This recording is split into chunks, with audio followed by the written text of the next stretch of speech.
Hey, gamer friends, I'm Danielle. And I'm Josiah, and we are ready to roll.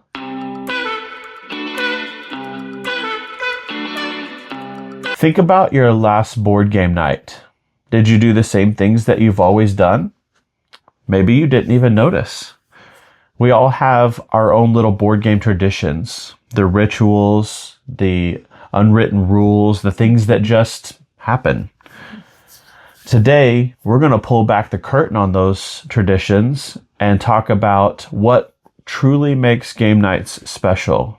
And stick around because you may have more traditions than you think. Yeah, and if not, then maybe you'll find some that you want to incorporate. There you go.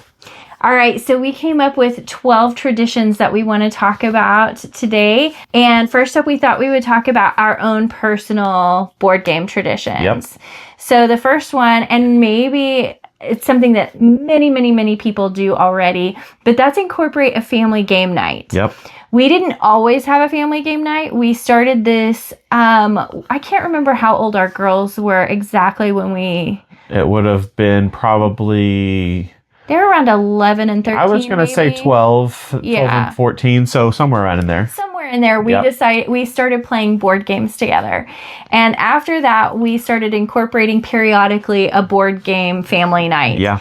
And it really was a big deal for our family because we all enjoyed doing it. And it was something that we could do together. Yeah. It was something that didn't have to do with screens. So we weren't watching a movie, although those things are great. Sure. But we weren't all on our phones or whatever. Like, we were engaged with each other. In something. Yeah, and there was a lot of bonding that happened with our kids. And yeah, just there's something about that face-to-face interaction where you're engaged and focused on each other and what you're doing together. There was a lot of team building, if you will, like in the corporate sense, but in our family, and so it really kind of brought us together a lot. And so it's one of my most cherished memories. I wouldn't change it for anything. Not at all. Next up is for Danielle and I, we just fairly recently started having a consistent game night. Yeah, that was one of our goals for this year. Yeah. So a night that we said, okay, we're going to play games this night. And we sometimes have 2 game nights a week, but for the most part, it's 1. And we've had some weeks where, it didn't happen. It doesn't work out always, and that's for okay. sure. Yeah. That's fine. Yeah. But we have intentionally started doing that, and it's been really nice. You get, for us, like we have a lot of games that we want to play, and so we get to do that. And so I love that, and I definitely want to keep that going forward. Yeah, I think consistency is the key because just like anything else, it's like really easy to get out of the habit of doing. And even though this is like for fun and it's a hobby, sometimes it's easier just to like sit on the couch and do nothing, sit on the couch and watch a movie. Yeah. And that's great. That's fine. Yeah. But I think the engagement in your brain. Yeah. There is something to that, and just engaging with each other in a different way than just watching a movie together is, I don't know, it's really beneficial, I think. Absolutely. And also we've included a monthly game night with our daughter Michaela and her fiance Talon. And so once a month they come over and play games with us, which we love, and we very much cherish that. Yes. And so it's kind of moving that family traditional game night into a consistent game night, even though they don't live here anymore. Yeah. So that's been really fun. And we can't do that over the next couple of months because they are getting married. Yeah. So there's going to be some time off from that, but I know we'll pick it back up as soon as we can. Absolutely. So. And then my family is talking about the idea of having a monthly game night. Yeah, because he has a lot of people in his family that really enjoy playing games, and so which we're going to talk about in a second. Yeah. All right, next up is what we call our cabin Christmas. So this is with his side of the family. I love it so much. That's one of my favorite times of the year. Yeah, every year for the last few years, we have gotten a little, it's not really a cabin, but that's what we call it. Yeah. It's a house that we all stay at for a few days, and we just stay in our pajamas and eat snacks and play games. It's essentially like an Airbnb. It is. Yeah. Yeah, and we just play games together, and then we have Christmas, and it's been a really, really fun experience. And it's all ages because it's your mom all the way down to little bitties. Yep. And it's loud. It's a little chaotic, but it's a lot of fun. Yeah, I wouldn't change it for anything. Yeah. Like, I wouldn't change anything about it. No. I love everything about it. Yeah, it's pretty awesome. So that's one of our most treasured board game traditions. Yeah, absolutely. And then we, another one of our most cherished board game traditions is something that we started a while ago. It's 7 or 8 years, 7 or 8 years ago. I was going to say it's coming up on 10 years. It's got to be coming up. It's close. But it's a New Year's Eve game day with my nephews and their wives. Yes. And man, I love this so much. It's just so fun to get together with them and spend some like quality time playing board games. They're mostly gamers. And so, you know, there's not really a game that's sort of off limits. That's right. Yeah. And so any level of game can be played, and it's just so much fun. And we get to, you know, hang out with their kids a little bit too for, you know, and play games. And so it's one of my favorite things. Right. For sure.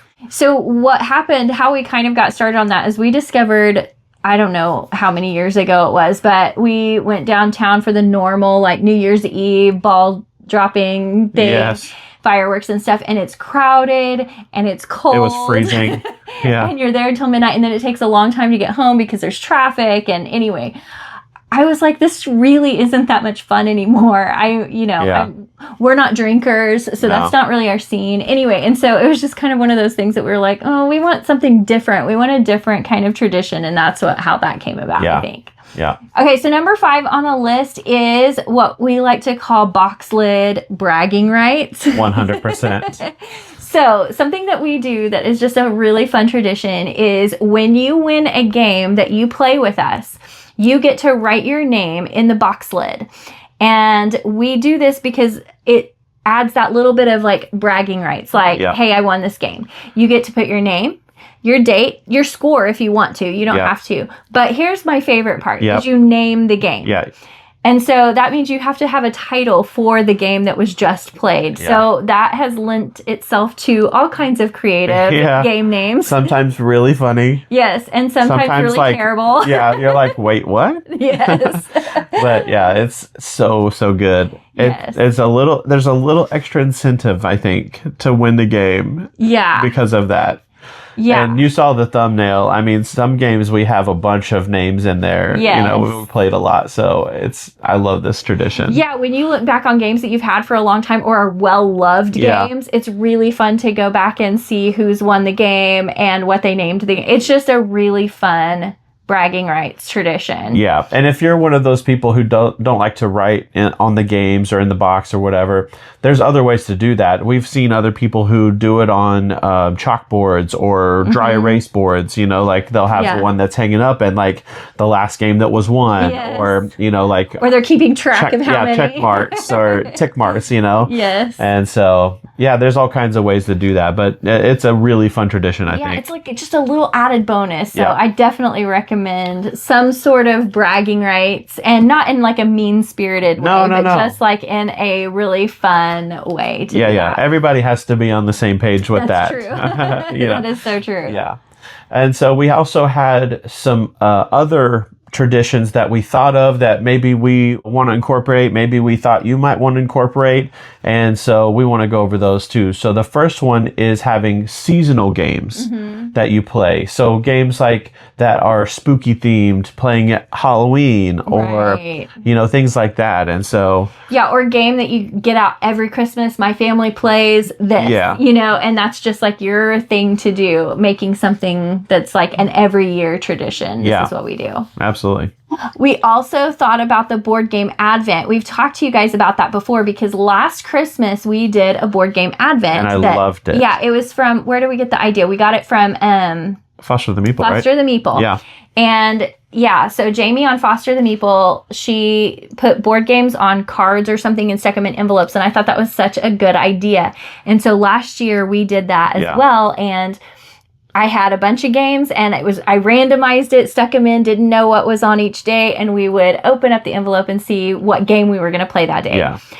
Some that we had played a bunch, some that we owned and have played a bunch, and some that were brand new. Yeah, and some that we wanted to get back out. Yes. Like we hadn't played it in a long time, and we wanted to get those games back out. So it was like an excuse and a reason to get that game back off the shelf that you haven't played. And a really creative way to do it. Right. And yeah, I really loved this. I want to do this every year because it was so much fun, and I love getting gifts and opening gifts, and so it was like Christmas morning every day. Yeah, it's like, okay, what are we doing today? And there were some days where obviously you can't play games every day. That's not very feasible, but we would have a day where we would play like 2 or 3 games. Yeah. And so we would kind of catch up, and we ended up playing all of the games for the board game Advent. That was really fun. Yeah. Another one is keeping track of your stats, or maybe journaling about your board game experiences and things like that. This is something that we have done with BG Stats for a couple of years. Yeah, we've done it for a couple of years. Probably only the last 2 years have we been super consistent, because before that we did, but we weren't very consistent about keeping stats. Yeah. And then I think the last 2 years we've been really consistent about it. Yeah. So I highly recommend this. If you don't have this tradition, you should start it, because it's really fun. It not only just, it's fun to look back, but it's also fun to also kind of have that sort of bragging right. Yeah, it kind of goes into the bragging right. Yeah. And just interesting, like, oh wow, I can't believe we played that many games, or that many different games, or with that many people, or you know, whatever it is, you know. So it's just fun to have that knowledge and that information to fall back on. Agreed. Just to kind of clarify the journaling aspect of that, I'm kind of semi into the journaling hobby, and so a lot of people keep like book journals and video game journals and just entertainment hobby style journals. And it would be really fun to have that on the board game side as well. And so I don't know that there's a lot of people that keep a board game journal, but it would be the same idea, because you can keep track of stats, you can track what games you're playing, all of that. Like if you're more of an analog kind of person, instead of having it on your phone or having it digitally, that would be a way to do it, is like you just have kind of a handwritten or a bullet journal style of board game stats. Yeah, and maybe it would be a fun thing to like have a quick note or a few sentences about the experience that you had that evening. Yeah, that's true. So you can remember, go like, back kind of memory. on. Yeah. So anyway, that's a fun thing to do. Not for me, but for other people who like to journal. Yeah. Okay, another thing that I thought of was like a to be played list. So if you are in the book hobby, a to be read list is a really common thing. They call it a TBR list, to be read. And it's like your shelf of books that you want to read. Kind of like in the board game hobby, it's the shelf of shame. So this would be like a to be played list, something that you could keep out and you could start checking off, okay, we played this, or scratching it off, or some creative way to make a to be played list where you're both maybe, I don't know, agreeing on games to play. I always just pick the games. He just kind of goes along for the ride. Yeah. But something like that would be really fun. Absolutely. All right. Another tradition that we thought may be fun is themed snacks. So we did this one time in my D&D group. Yes. And it was really fun.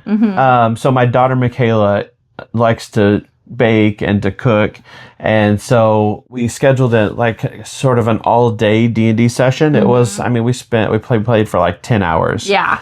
And so we had planned to have a meal or two in that time frame, and so Michaela made a meal that went along with the story that we were in. And so it was like this really fun, like immersion thing with food. And so it was like the visual of it, the taste, the smell, kind of really immersed me in the environment a lot more than I otherwise would have been. And so it was really fun, and I'm super happy that she did it and that we had that experience. So that was another thing that we thought, this could be a really fun thing to do. It could. Even with board games. Yeah, you'd have to get a little bit creative at times. But if you have a board game night where you're like, okay, we have it planned out where we're going to play this big game on a board game night, then you could potentially theme it around that. You could have snacks themed around that. I just thought that would be really fun. Or a drink themed around it or something like that. Yeah, absolutely. Or if you're playing at a certain time of the year. That's true. Maybe that's true.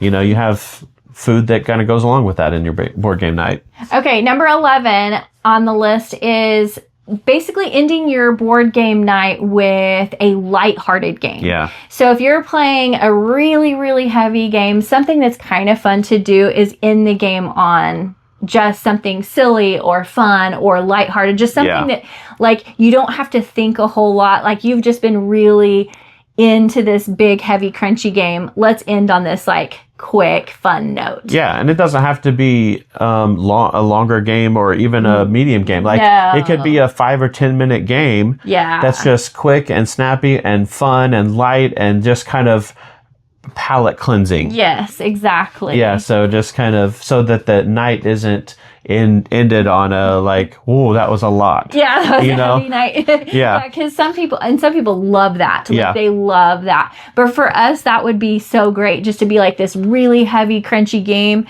and then like, oh, okay, this light little thing that doesn't feel like you have the weight to the win and stuff like that on it. I think that would be good. Probably good for relationships too, like at the game night. Yeah. Last up on our list is what we're calling board game challenges. I know that most of you out there have probably heard of board game challenges. So this would be something like a 10 by 10, like we're going to play 10 games 10 times. That would be an example of a challenge. There are all kinds of challenges. You could do a seasonal challenge where we're going to play 20 games over the winter or whatever it is. The Advent board game thing could be one of those. The Advent could be. Exactly. One other one was like board game bingo, where you fill out a card of like, okay, maybe you're going to have a deduction game and a deck building game. And like, so maybe you're trying to get different genres or different themes or whatever and fill up a bingo card. Yeah. Something like that would be fun. They have a ABC challenge where you have to play a game that starts with every letter of the alphabet. That one would be really, really hard. Yeah, it would be. It would be difficult. But there's all kinds of different challenges out there. You can actually look online. I'm sure you could go Google it or something to find out how many board game challenges there are. But I'm sure there's a ton. And that would be something fun to incorporate into your game night if you guys are looking to kind of like just change it up a little bit. Like, hey, what if we did something like this and tried to play this game 10 times. That would be interesting. Yeah, because it's easy, I think, to get into a rut sometimes. It is. Where you're like, okay, we're playing the same 4 games, or the same 3 games or whatever it is. And you're like, okay, how do we mix it up? Like, this is a great way to do that. It is. It's just to say, okay, we're just going to play 10 different games that we've not played in a while or whatever it is, Yes, exactly. So, yeah, it's fun. So this was our just board game traditions list. This is just something that we thought would be really fun to talk about. And because we were realizing that we are actually doing a lot of these traditions and didn't even really think about it. But it also made us want to incorporate some of these other things that we were thinking of. And so anyway, we thought you guys might want to come along for the ride and do that as well. Yep. If you enjoyed this video, please like and subscribe. And please tell us down below, what are your traditions? We want to know what your board game traditions are and what you thought of ours. Let us know. Thanks for watching. We'll see you next time. Bye. Bye.